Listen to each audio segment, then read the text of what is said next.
Welcome to Modern Management of the Older Adult, brought to you by the Institute of Clinical Excellence.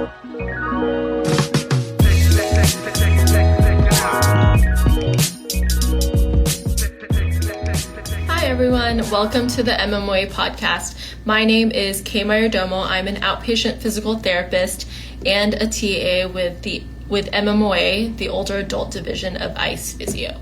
Today, I am discussing wellness class logistics, specifically things I have learned from running Bone Health Bootcamp, an osteoporosis workout class that I've been doing in the clinic I work at.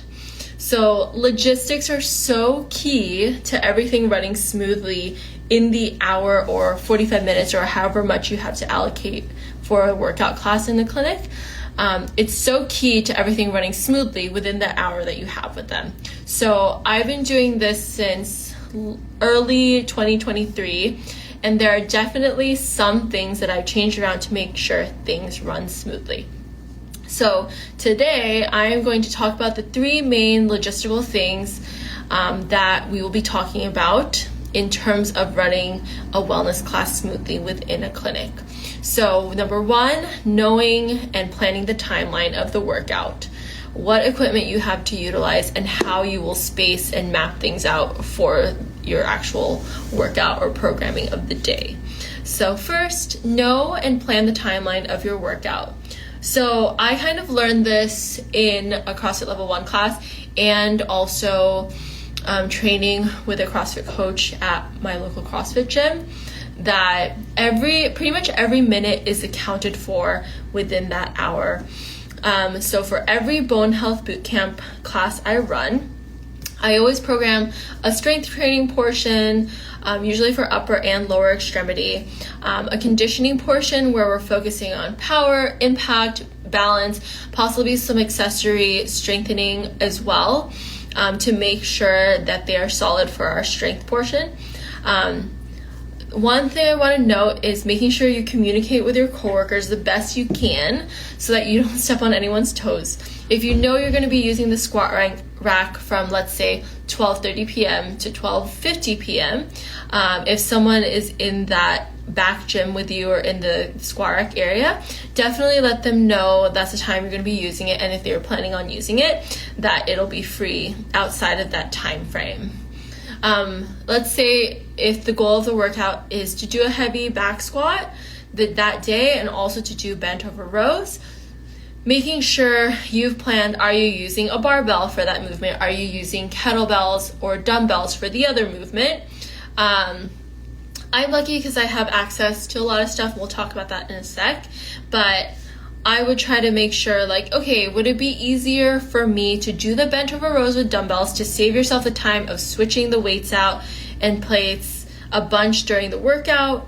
And you also just want to make sure that what you planned in your workout fits the time that you have.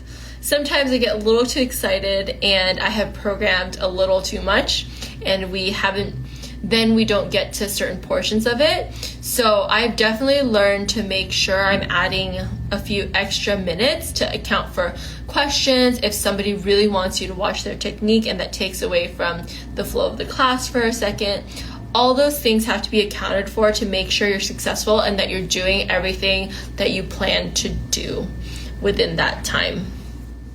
So secondly, know what equipment you have to utilize. I'm lucky in that in the clinic we have a squat rack, we have two 45-pound barbells, which some of my classes are using them already and some aren't. We have one trap bar, all the kettlebells in pairs from 9 pounds to 53 pounds, dumbbell pairs from 1 pound to 100 pounds, but only one set of each of the heavier dumbbells past 5 pounds. We have an adjustable bench if somebody can't do an overhead press and we want to do an incline press. We also have a non-adjustable bench and soft plyo boxes. So there's plenty of equipment. Let's say the conditioning portion of the workout has jumping pull-ups and push-ups. I usually utilize the barbell on the rack, wrapped with heavy resistance bands to mimic a pull-up bar, because usually there's something about having a plyo box to step onto to actually be on that high pull-up bar that kind of scares people sometimes. So I usually just bring the bar to them to make them feel more confident that they are on the ground when they're jumping. But in general, regardless of whether you're using the pull-up bar or bringing a barbell down to bring the barbell or to bring the bar to them for jumping pull-up, you still can't utilize that for a push-up, like an incline push-up. So normally I'm using our Ultra G because it has like something for them to hold on to the side and it's easy to adjust up and down. I have them use the plyo boxes if we're not using that for the workout, or even using a plinth if that's a good height that's challenging enough for them, or a bench if they're wanting to go really low and they're almost like to the ground for their push-ups. So when you are planning your programming in advance, you have to make sure that you're mindful of the space that you're in, so you aren't running around with your head cut off last minute, like I have a few times because I realized I didn't have the equipment set up for what I programmed. Or if we were going to be utilizing a barbell for one part, I couldn't use like a barbell in the other part because we just don't have enough place to be able to like move around and shift around between two sets of people. I usually have 6 people total in my class, so I have 3 people working on the upper body part and then 3 people working on the lower body part at a time. So third, plan how you will space things out. For the strength portion, I like to have everyone on the same side of the room so I can coach them all without having to yell across the room because they might not hear me. And I can keep track of the timer and give them reminders on how much time they have left for a certain portion, but also being mindful of having enough space to squat and deadlift safely while the other half of the class is doing some sort of upper extremity pushing or pulling movement. For the conditioning portion, I usually utilize, we have like a long space. It's like 45 feet by 20-ish feet in our gym. So I usually like to utilize the length of the room for some sort of carry, like a farmer's carry, suitcase carry, med ball carry. And then the beginning end of the room I will normally use for some kind of footwork, med ball work, push-ups, and the end of the room for impact, plank type movements, and anything that requires dumbbells because it's on that side. So if somebody wanted to switch dumbbells or kettlebells during the workout, it'd be right there and they don't have to spend that like 45 seconds in a circuit just to get a new set of dumbbells. It's right there. So you definitely want to map out, or in your head pretty much, where things will go for each part of your workout. That way you can focus on your athletes and making sure they have a solid workout rather than running around with your head cut off because you didn't pre-plan where everything was going to be and you had to do it during the class. So logistics and preparation are so key when it comes to running a workout class. Just as a recap, we want to make sure we know the plan and know the timeline of our workout, or know and plan the timeline of our workout pretty much. When we'll be using parts of the clinic and gym space, and make sure that we have every piece of our workout accounted for, from our whiteboard brief to our warm-up to our strengthening portion to our conditioning portion, and if you have to announce anything in between. Second, know what equipment you have to utilize with what you programmed, and make sure it flows well if you're doing 2 different movements. And lastly, know how you will space things out so that you can quickly set up each part and be able to actually focus on coaching your athletes. I know usually I'm coming on here and talking about things like community and like motivational stuff, but I think logistics are kind of that like unsexy thing of wellness classes where it's super important. Like you want to get it down so that your athletes have a good experience and you want it to flow well.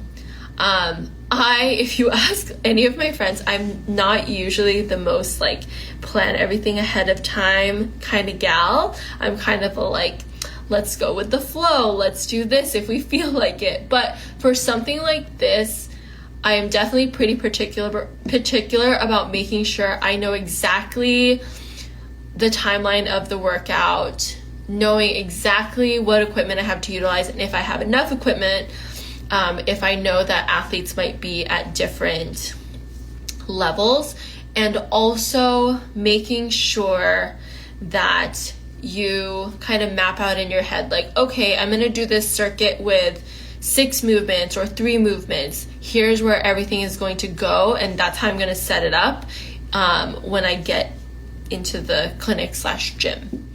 So that's all I have for you today. Thank you so much for listening. If you're wanting to learn more about how I program Bone Health Bootcamp out of a clinic, or you want to ask me questions live, these are just one of the lessons I talk about in the Vice that I'm doing on Bone Health Bootcamp tomorrow night at 5:30 p.m. Eastern Time. So I'll be talking about lessons learned from Bone Health Bootcamp, programming examples, with like videos and all that fun stuff. So join me if you can. It's again tomorrow. I'm doing a Vice on Bone Health Bootcamp tomorrow, June 4th at 5:30 p.m. Eastern Time on our ICE Physio app. And in case you wanted to join us on the road, our MMOA live course is coming up. This weekend we have one June 8th to 9th in Spring, Texas. We have one June 22nd to 23rd in Fort Mill, South Carolina. And we have one on July 13th to 14th in Virginia Beach. If any of you will be at MMOA Summit at the end of July in Colorado at Ellen's Clinic, this is our MMOA live course where most of the MMOA faculty will be. I will see you there. If you weren't planning on it, but you're curious, I hope you join us. It'll be tons of fun. So thank you so much for your time. Have a great rest of your week. Bye. Thank you for listening to the MMOA podcast. If you found this helpful, please share with someone that could benefit. And if you're looking for more practical content to help you better serve older adults, head over to www.mmoa.online, where you can learn more about our free resources, our community, continuing education courses, and our certification. Once again, that's www.mmoa.online. Thanks for listening.